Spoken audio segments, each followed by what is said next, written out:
എൻ്റെ പേര് ടിൻസൺ. ഞാൻ വരുന്നത് ദുബായിൽ നിന്നാണ്. ഇന്നലെയാണ് ഞാനിവിടെ വന്നത്, നാട്ടിൽ വന്നത്, തിരിച്ചു വന്നത്. ഞാൻ ആദ്യമായിട്ട് ഉടമ്പടി എടുക്കുന്നത് 2022 സെപ്റ്റംബർ 3-ാം തീയതിയാണ്. അതിനൊരു മാസം മുമ്പ് 2022 ഓഗസ്റ്റ് 17-ാം തീയതി ഞാൻ ഓൺലൈനിൽ ഉടമ്പടി എടുത്തായിരുന്നു. അന്ന് ഞാനിവിടെ വന്നിട്ട് തിരിച്ചു പോയിരുന്നു. 2022 ഞാൻ ഉടമ്പടി എടുക്കുമ്പം എൻ്റെ ഒരു ആവശ്യം എന്ന് പറയുന്നത് എനിക്കൊരു നല്ല ജോലി വേണമെന്നുള്ളതായിരുന്നു. ഞാൻ PG കഴിഞ്ഞിട്ട് ഒരു 5 വർഷത്തോളം നാട്ടിൽ ജോലി ചെയ്തു. ശമ്പളമൊക്കെ വളരെ കുറവായിരുന്നു. എനിക്ക് ഏകദേശം 12,000 രൂപയേ ഉള്ളൂ. എന്നെക്കൊണ്ടൊന്നും പറ്റുന്നില്ലായിരുന്നു. അപ്പം ഞാനിവിടെ വന്ന് ഉടമ്പടി എടുത്ത് ഒരു മാസം കഴിഞ്ഞപ്പം ഞാൻ ആ ചെയ്തുകൊണ്ടിരുന്ന ജോലി രാജിവെച്ചു. 3 മാസം കഴിഞ്ഞ് ഞാൻ വീണ്ടും വന്ന് പുതുക്കി.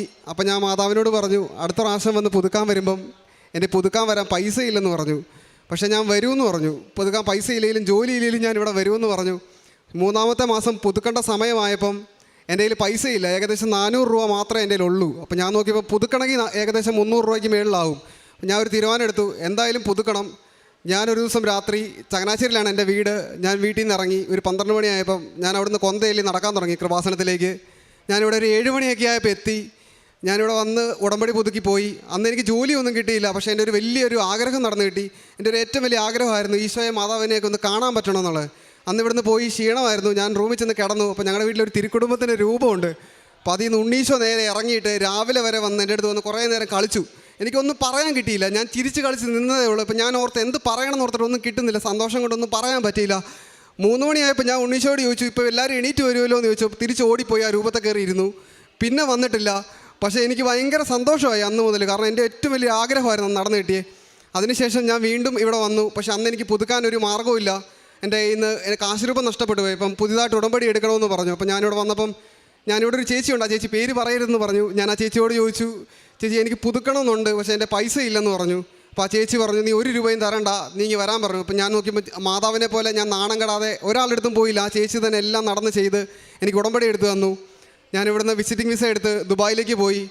ദുബായ് ചെന്ന് കഴിഞ്ഞപ്പം ഞാൻ പോകുന്നത് 2023 ഒക്ടോബർ 11-ാം തീയതിയാണ് ദുബായിൽ ഞാൻ എത്തുന്നത്. എത്തി ഏകദേശം 10 ദിവസം കഴിഞ്ഞപ്പം എൻ്റെ കയ്യിൽ കാശെല്ലാം തീർന്നു. കാരണം ഞാൻ വെറും 25,000 രൂപയായിട്ട് ഇവിടുന്ന് പോയത്. അവിടെ എനിക്കത് കിട്ടിയത് അവിടുന്ന് പൈസ മാറിയപ്പോൾ 954 ദിർഹമാണ്. അതിൽ 450 ദിർഹം റൂമിനും 250 വാടകയും കൊടുത്തു കഴിഞ്ഞാൽ പിന്നെ പള്ളി പോകാനുള്ള ഇച്ചിരി പൈസയേ ഉള്ളൂ. 24-ാം തീയതി ആയപ്പം ഒക്ടോബർ 24, 2023 എൻ്റെ കയ്യിൽ ബാക്കിയുള്ളത് 20 ദിർഹമാണ്. അപ്പോൾ അന്ന് ഞാൻ അവിടെ പള്ളിയിൽ നിൽക്കുമ്പം ഒരു ആഫ്രിക്കൻ അമ്മച്ചി അവിടെ നിന്ന് കരയുക. അപ്പോൾ എനിക്ക് ഇവരോട് എന്ത് പറയണമെന്ന് അറിയത്തില്ല. ഇവർ ഏത് ഭാഷയാണ് ഒന്നും അറിയില്ല. ഞാൻ ചെന്നിട്ട് പറഞ്ഞു, എന്തിനാ കരയുന്നതെന്ന് ചോദിച്ചു ഇംഗ്ലീഷിൽ. അപ്പോൾ ഇവരെന്തൊക്കെയോ പ്രശ്നം പറഞ്ഞു, വിസ കൊടുക്കത്തില്ല അവർക്ക്. അപ്പം അതിൻ്റെ പ്രശ്നങ്ങളൊക്കെ എന്നോട് പറഞ്ഞപ്പോൾ ഞാൻ പറഞ്ഞു, കരയണ്ട. ഞാൻ നോക്കുമ്പോൾ അവിടെ ഒരു കൃപാസന മാതാവിൻ്റെ പടം ആരോ പ്രിൻറ്റ് ചെയ്ത് വെച്ചിട്ടുണ്ട്. ഒരു മലയാളം പ്രാർത്ഥനയുണ്ട്. പ്രാർത്ഥന എടുത്ത് ഞാൻ പോക്കറ്റിട്ട് ഞാൻ പറഞ്ഞു, ഈ പടം നിങ്ങൾ പിടിച്ചോ, ഈ മാതാവ് നിങ്ങളെ രക്ഷിക്കുമെന്ന് പറഞ്ഞു. എന്നിട്ട് ഞാൻ ഇവരോട് സംസാരിച്ച് പുറത്തേക്ക് ഇറങ്ങിയപ്പം ഞാൻ ഇവരോട് ചോദിച്ചു, നിങ്ങൾ വല്ലതും കഴിച്ചോ എന്ന് ചോദിച്ചു. അപ്പോൾ ഇവരില്ലെന്ന് പറഞ്ഞു. അപ്പോൾ എനിക്ക് അടുത്ത ദിവസം കൂടെ പള്ളി വരാനുള്ള 20 ദിർഹം എൻ്റെ ലാഗേ ഉള്ളൂ. അപ്പോൾ എനിക്കറിയാം 20 ദിർഹം കൊടുത്താൽ ഒരു നേരത്തെ ഭക്ഷണം കിട്ടുമെന്ന് എനിക്കറിയാം. ഞാൻ പറഞ്ഞു, നിങ്ങളിത് കഴിച്ചോ എന്ന് പറഞ്ഞാൽ 20 ദിർഹം കൊടുത്തിട്ട് ഞാൻ തിരിച്ചോടി പള്ളി വന്നു. ഞാൻ മാതാവിനോട് പറഞ്ഞു, അമ്മ എൻ്റെ പൈസ തീർന്നു, ഞാൻ എങ്ങനെ പള്ളി വരുന്നതെന്ന് ചോദിച്ചു. കാരണം ഞാൻ താമസിക്കുന്ന അബൂഹയിൽ എന്ന് പറയുന്ന സ്ഥലത്താണ്. അപ്പോൾ ദുബായിലുള്ളവർക്കൊക്കെ അറിയാം, പള്ളിയിൽ നിന്ന് ഇച്ചിരി ദൂരമുണ്ട്. പള്ളി ഊതുമേത്തയിലാണ്. അപ്പം ഞാൻ അവിടുന്ന് തീരുമാനിച്ചു, എന്ത് വന്നാലും പള്ളി വരും, കുർബാന മുടക്കില്ല. കാരണം വൈകുന്നേരം വരെ അവിടെ കുർബാനയുണ്ട്. അപ്പം നടന്നാലാണെങ്കിലും പള്ളി വരാം. ഞാനൊരു ദിവസം 3 മണിക്ക് പിറ്റേ ദിവസം എണീക്കുക. 3 മണിക്ക് എണീറ്റിട്ട് ഇതേമാതിരി ഇവിടെ നടന്ന ധൈര്യത്തിൽ ഞാൻ അവിടെ നടന്നു. വഴിയൊന്നും അറിയില്ല. ഓഫ്ലൈൻ മാപ്പിട്ട് നടന്നു. 6 മണിക്കാണ് കുർബാന. ഞാൻ 5:30 ആയപ്പോൾ പള്ളിയിലെത്തി. 2.5 മണിക്കൂർ കൊണ്ട് നടന്ന് പള്ളിയിലെത്തി. അങ്ങനെ 3 ദിവസം നടന്നു. 28-ാം തീയതി ഇവിടെ ജവമാല റാലി നടക്കും. അപ്പോൾ ഞാൻ സങ്കടം പറഞ്ഞു മാതാവിനോട്, എനിക്ക് റാലി പങ്കെടുക്കണമെന്നുണ്ട്, പക്ഷേ ഇവിടെ 2 മണിക്കൂറേ നടക്കാൻ പറ്റുള്ളൂ, ഇത് വെച്ച് അഡ്ജസ്റ്റ് ചെയ്യണമെന്ന് പറഞ്ഞു. അന്ന് മാതാവ് ശരിക്കും എൻ്റെ പ്രാർത്ഥന ഞാൻ കേട്ടു. ഈ 2 മണിക്കൂർ നടന്നെത്തേണ്ട പള്ളിയിലെത്തേണ്ട ഞാൻ എൻ്റെ വഴി തെറ്റിപ്പോയി. ഞാൻ 4.5 മണിക്കൂറായിട്ട് പള്ളിയിലെത്തുന്നില്ല. 4 സമ്പൂർണ്ണ ജവമാല കഴിഞ്ഞിട്ട് എനിക്ക് പള്ളിയിലെത്താൻ പറ്റുന്നില്ല. അപ്പോൾ ഞാൻ കരയാൻ തുടങ്ങി, മാതാവ് എനിക്ക് എത്താൻ പറ്റുന്നില്ല, ഞാൻ ചിലപ്പോൾ ഇവിടെ വീടും, ഇനി എന്ത് ചെയ്യും, എനിക്ക് മുന്നോട്ട് പോകാനൊരു ഓപ്ഷൻ ഇല്ലെന്ന് ഞാൻ പറഞ്ഞു. അപ്പോൾ മാതാവ് പള്ളി കാണിച്ചു തന്നു. അന്ന് മുതൽ ഇന്ന് വരെ ഒരു ദിവസം പോലും എൻ്റെ കുർബാന മുടക്കിയിട്ടില്ല പള്ളിയിൽ. ഞാൻ ഏകദേശം 2 മാസമായിട്ടുള്ളൂ മെട്രോയിൽ പോകാൻ തുടങ്ങിയിട്ട്. അതുവരെ ഞാൻ നടന്നാണ് പോകുന്നത്. എന്നോട് എല്ലാവരും ചോദിച്ചു, നിനക്ക് ജോലി കിട്ടിയില്ലേ, നീ എന്തിനാടാ ഇങ്ങനെ പോകുന്നതെന്ന് ചോദിക്കും. അപ്പോൾ ഞാൻ പറഞ്ഞു, ജോലി കിട്ടുന്നതിന് മുമ്പായിരുന്നെങ്കിൽ നിങ്ങൾ പറയും, ജോലി കിട്ടാൻ വേണ്ടി ഞാൻ നടന്നെന്ന് പറയും. ഞാൻ എൻ്റെ ജോലിക്ക് വേണ്ടി അല്ല നടന്നത്. ഞാൻ എൻ്റെ മാതാവിനോട് പറഞ്ഞിട്ടുണ്ട്, എനിക്ക് ജോലി കിട്ടിയാലും ഇല്ലെങ്കിലും ഞാൻ ഈശോയുടെ കൂടെ നിൽക്കുമെന്ന്. എനിക്ക് അങ്ങനെ ഇരിക്കെ ഡിസംബർ ആയപ്പോൾ എൻ്റെ വിസ തീർന്നു. വിസ പുതുക്കാൻ എൻ്റെ പൈസയില്ല. ഞാൻ വീണ്ടും മാതാവിൻ്റെ അടുത്ത് ചെന്നു. 5-ാം തീയതി എൻ്റെ വിസ പുതുക്കി തന്നു മാതാവ്. 1 രൂപ പോലും ഞാൻ കൊടുത്തിട്ടില്ല. ഏകദേശം 25,000 രൂപയ്ക്ക് മേളിലാവും വിസ പുതുക്കണമെങ്കിൽ. പുതുക്കി തന്നു. അത് കഴിഞ്ഞ് ഞാൻ ചോദിക്കുക മാതാവിനോട്, അമ്മ എനിക്കൊരു ക്രിസ്മസ് ഗിഫ്റ്റ് വേണം, എന്ത് ചെയ്യും, എനിക്ക് ജോലി ഇല്ലല്ലോ എന്ന് ചോദിച്ചു. ഡിസംബർ 20 ആയപ്പോൾ ഞാൻ ചെന്നിട്ട് പറഞ്ഞു, ക്രിസ്മസ് കഴിഞ്ഞിട്ടാണോ ക്രിസ്മസ് ഗിഫ്റ്റൊക്കെ തരുന്നതെന്ന് ചോദിച്ചു.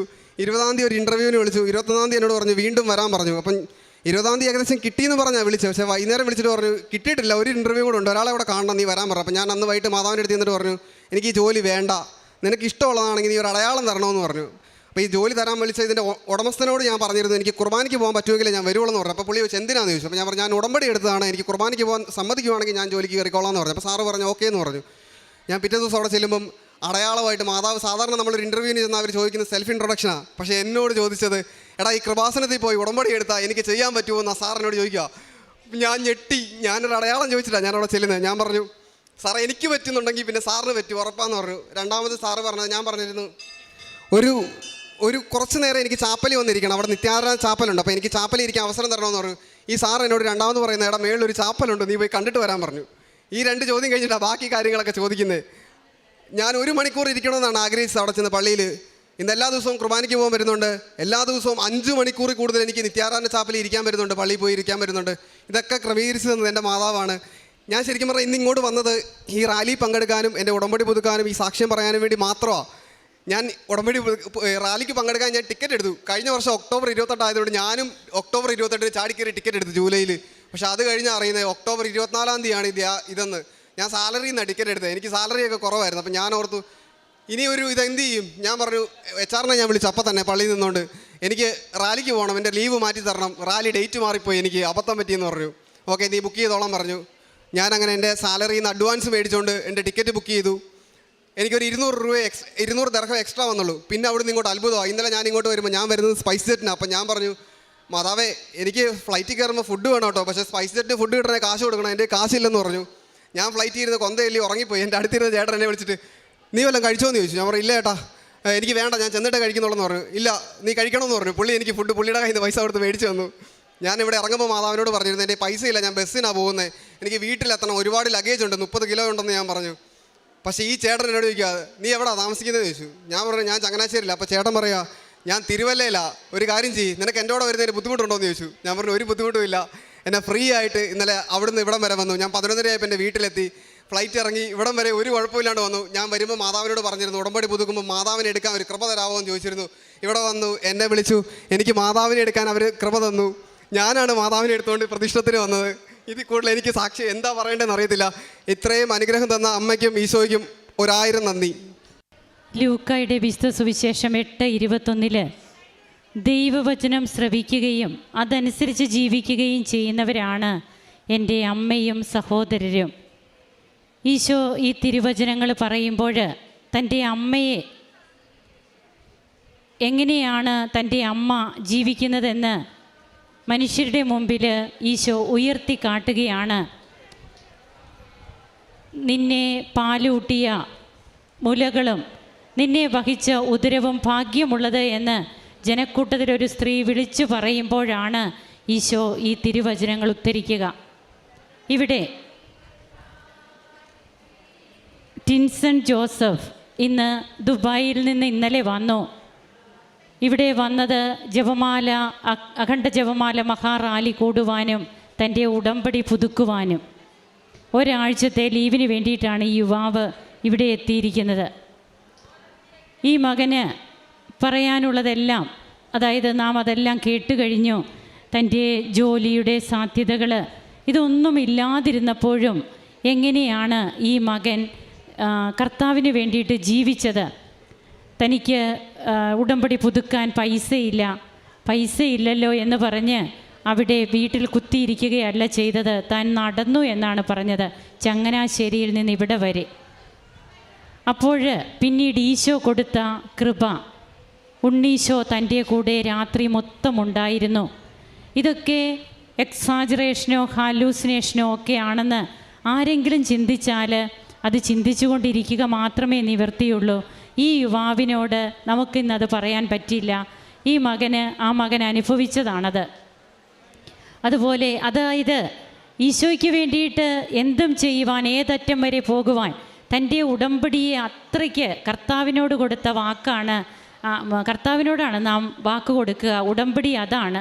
അപ്പോൾ ഉടമ്പടി എടുത്തിട്ട് അത് ഉഴപ്പി നടക്കാനല്ല, ഉടമ്പടി ഏറ്റവും നന്നായിട്ട് ജീവിക്കണമെന്ന് തന്നെയാണ് ഈശോ ആഗ്രഹിക്കുക. അതുകൊണ്ടാണ് ഈ മകൻ എടുത്ത ആ ഒരു റിസ്ക്. അതുകൊണ്ടാണ് വിശേഷ വിധിയായിട്ട് നിങ്ങൾ എന്താണ് ചെയ്തത്, ഈ മകൻ അതിന് പറയാൻ വാക്കുണ്ട്. അതായത് താൻ എന്താണ് വിശേഷവിധിയായിട്ട് ചെയ്തുകൊണ്ടിരിക്കുന്നതെന്ന്. നമ്മുടെ ജീവിതത്തിൽ നാം സീരിയസ് ആയാൽ ദൈവം സിൻസിയറാകും, നാം സിൻസിയറായാൽ ദൈവം സീരിയസ് ആകും. ഇതാണ് ബഹുമാനപ്പെട്ട VP ജോസഫ് അച്ഛൻ പറയുക. ഉടമ്പടി ജീവിതം ഉത്തരവാദിത്വപൂർണമായ ഒരു ജീവിതമാണ്. അത് വെറുമൊരു കാര്യസാധ്യത്തിന് വേണ്ടിയിട്ട് നാം ചെയ്യേണ്ടതൊന്നല്ല. അങ്ങനെ ഇന്ന് പിന്നീട് തനിക്ക് ദുബൈയിലുമൊക്കെ ജോലിയൊന്നുമില്ലാത്ത അവസരത്തിലും ജോലി കിട്ടിക്കഴിഞ്ഞിട്ടും പറയുന്നത് എന്താണ്? വിശുദ്ധ കുർബാന മുടങ്ങുന്ന ഒരു ജോലി എനിക്ക് വേണ്ട. എത്രയോ പേരാണ് ഇന്ന് സാക്ഷ്യം പറയാനൊക്കെ വരുമ്പോൾ ഞങ്ങൾക്ക് സമയമില്ല, അതുകൊണ്ട് വിശുദ്ധ കുർബാനയ്ക്ക് പോകുന്നില്ല, ജോലി ഉള്ളതുകൊണ്ട്. ഇങ്ങനെയൊക്കെ പറയുന്ന നാം ഈ സാക്ഷ്യവും കേൾക്കുമ്പോൾ നാം നമ്മെ തന്നെയാണ് അസസ് ചെയ്യേണ്ടത്. തനിക്ക് ജോലി ഇല്ലാത്തപ്പോഴും കിട്ടിയ ജോലി, വിശുദ്ധ കുർബാനയിലേക്കുള്ള പ്രാധാന്യം ഈ മകൻ മുൻപോട്ടെടുത്ത് വെക്കുമ്പോൾ പിന്നീട് എങ്ങനെയാണ് അതേ ജോലി തന്നെ ഈ മകന് കിട്ടുന്നത്? അമ്മയോട് ചോദിക്കുന്ന ഓരോ കാര്യത്തിനും, അമ്മയോട് ക്രിസ്മസ് ഗിഫ്റ്റ് ചോദിക്കുന്നു, അത് അമ്മ കൊടുക്കുന്നു.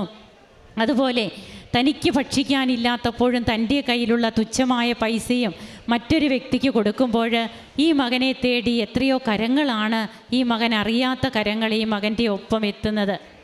അപ്പോൾ ഇതൊക്കെ കൊണ്ട് തന്നെയാണ് വീണ്ടും തിരുവചനം പറയുന്നുണ്ട്. അതായത് ഫലം തരുന്നതിനെ യോഹന്നാൻ്റെ വിശുദ്ധ സുവിശേഷം 15 നമുക്ക് കാണുവാൻ കഴിയും. ഫലം തരുന്നതിനെ കൂടുതൽ കായ്ക്കാനായി വെട്ടിയൊരുക്കുകയാണ്, ഫലം തരാത്തതിനെ മുറിച്ച് കളയുകയാണ്. അതുകൊണ്ട് തനിക്ക് തൻ്റെ ജീവിതത്തിൽ താൻ ഇങ്ങനെയൊക്കെ ജീവിക്കുമ്പോഴും തനിക്ക് കഷ്ടനഷ്ടങ്ങളില്ലെന്നല്ല, ഒത്തിരിയേറെ പ്രതിസന്ധികളൊക്കെ ഈ മകൻ അനുഭവിച്ചു.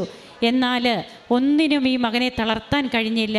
എന്തെന്നാൽ അതുകൊണ്ടാണ് ലൂക്ക 8:21 ആരെയാണ് ഈശോ കൂടുതൽ പ്രശംസിക്കുന്നതെന്ന് കേൾക്കുന്നത്? ആരാണോ ദൈവവചനം കേൾക്കുകയും അതനുസരിച്ച് ജീവിക്കുകയും ചെയ്യുന്നത്, അവരാണ് എൻ്റെ അമ്മ, അവരാണ് എൻ്റെ സഹോദരർ. അതുകൊണ്ട് ചൊല്ലുന്ന പ്രാർത്ഥനയല്ല, ചെയ്യുന്ന പദ്ധതിയാണ് ഉടമ്പടി എന്നുള്ളത് നമുക്ക് കൂടെ ഓർക്കാം. നമുക്ക് ഈ മകനും ദൈവം നൽകിയ എല്ലാ കൃപകൾക്കും കരങ്ങളടിച്ച് നമുക്ക് ഈശോയ്ക്കും അമ്മയ്ക്കും നന്ദി പറയാം, ദൈവത്തെ ആരാധിക്കാം, മഹത്വപ്പെടുത്താം. അത്യപൂർവ ദൈവാനുഭവങ്ങൾ ഇനി നിങ്ങൾക്കും സ്വന്തം. ഈ യൂട്യൂബ് ചാനൽ ഇതുവരെ സബ്സ്ക്രൈബ് ചെയ്തിട്ടില്ലെങ്കിൽ ഇപ്പോൾ തന്നെ സബ്സ്ക്രൈബ് ചെയ്യുക. ഈ വീഡിയോ ഇപ്പോൾ തന്നെ നിങ്ങളുടെ സുഹൃത്തുക്കൾക്ക് ഷെയർ ചെയ്തുകൊണ്ട് കർത്താവിൻ്റെ പ്രേക്ഷിതരാകുക.